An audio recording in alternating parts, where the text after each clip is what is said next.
नमस्ते। चलिए आज बात करते हैं एक ऐसी टेक्नोलॉजी की जिसका इस्तेमाल हम सब लगभग रोज ही करते हैं। जी हाँ, हमारे फोन से भेजे जाने वाले मैसेजेस की।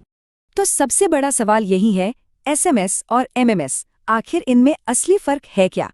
ये एक ऐसा सवाल है जो हम में से कई लोगों के दिमाग में आता है, भले ही हम इन्हें रोजाना इस्तेमाल करते हों। देखिए, ये सिर्फ कोई टेक्निकल सवाल नहीं है, ये तो हमारी रोज की जिंदगी से जुड़ा हुआ है। सोचिए, जब किसी को फटाफट कुछ लिख कर भेजना होता है तो हम एक सिंपल सा टेक्स्ट भेज देते हैं, पर जैसे ही कोई फोटो या वीडियो भेजने की बात आती है तो मैसेज का तरीका बदल जाता है। बस यहीं से सारी कहानी शुरू होती है। इसको समझने का एक बहुत ही आसान तरीका है।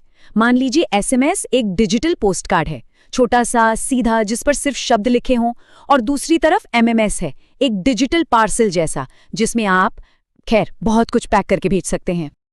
तो ठीक है, चलिए शुरुआत करते हैं उस टेक्नोलॉजी से जिसने मैसेजिंग की दुनिया में सचमुच एक क्रांति ला दी थी, यानी एसएमएस से। तो एसएमएस का पूरा नाम है शॉर्ट मैसेज सर्विस। अब ये है क्या? ये बेसिकली एक तरह का डिजिटल रूल या कह लें प्रोटोकॉल है, जिसे सेल्यूलर नेटवर्क पर सिर्फ टेक्स्ट वाले छोटे छोटे मैसेज भेजने के लिए बनाया गया था। और मजे की बात यह है कि ये मैसेज फोन कॉल्स वाला रास्ता यूज नहीं करते। नहीं, ये एक स्पेशल कंट्रोल चैनल का इस्तेमाल करते हैं जो हमेशा खुला रहता है। और बस यहीं से मैसेजिंग की दुनिया का आगाज हुआ। और हाँ, एसएमएस की सबसे बड़ी पहचान वो है ये नंबर 160। एक सिंगल एसएमएस मैसेज में सिर्फ और सिर्फ 160 कैरेक्टर्स ही आ सकते हैं। अब सवाल है, ऐसा क्यों? भाई ऐसा इसलिए क्योंकि जब इसे बनाया गया था तो इसे नेटवर्क के सिग्नलिंग सिस्टम में फिट होने के लिए इतना छोटा रखना पड़ा। इससे ज़रा भी ज़्यादा लिखा तो मैसेज टुकड़ों में बँट जाता है। तो फिर एसएमएस की खास बातें क्या क्या हुई? पहली, ये सिर्फ टेक्स्ट के लिए है। दूसरी, 160 कैरेक्टर्स की लिमिट है।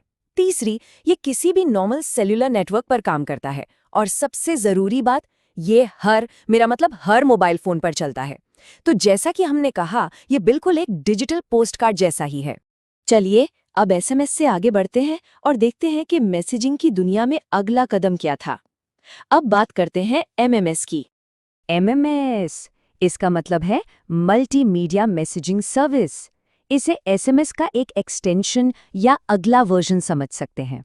इसे खास तौर पे इसलिए बनाया गया था ताकि टेक्स्ट के अलावा दूसरी मीडिया फाइल्स जैसे कि तस्वीरें और वीडियो भी भेजी जा सकें। तो फिर इस डिजिटल पार्सल में आखिर क्या-क्या भेजा जा सकता है?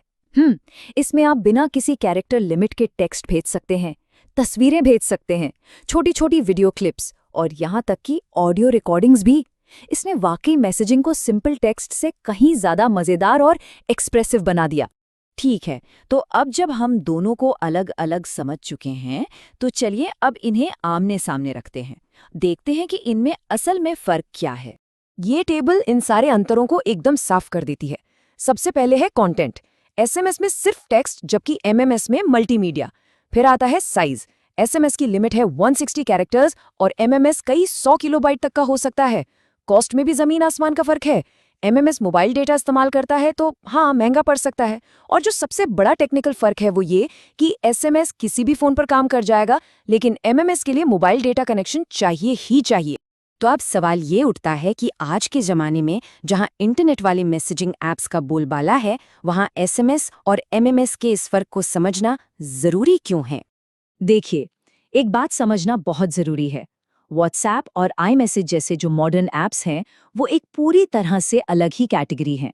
ये इंटरनेट का इस्तेमाल करते हैं, ना कि पुराने एसएमएस या एमएमएस सिस्टम का। लेकिन एसएमएस की अहमियत आज भी खत्म नहीं हुई है। किसी टेलीकॉम एक्सपर्ट ने एक बड़ी मजेदार बात कही थी कि एसएमएस मोबाइल टेक्नोलॉजी का कॉकरोच है। ये हर चीज के बाद भी जिंदा रहेगा। और ऐसा क्यों? क्योंकि जब इंटरनेट डेटा या वाईफाई ना हो, तब भी एसएमएस एक यूनिवर्सल बैकअप की तरह काम करता है। ये हमेशा चलता है। तो इसका मतलब क्या ये है कि एसएमएस हमेशा हमारे साथ रहने वाला है? डेटा ऐप्स की इस दुनिया में एक सवाल तो बनता है कि क्या एसएमएस जैसी बेसिक मोबाइल टेक्नोलॉजी कभी पूरी तरह से गायब हो पाएगी? ये सोचने वाली बात है ना?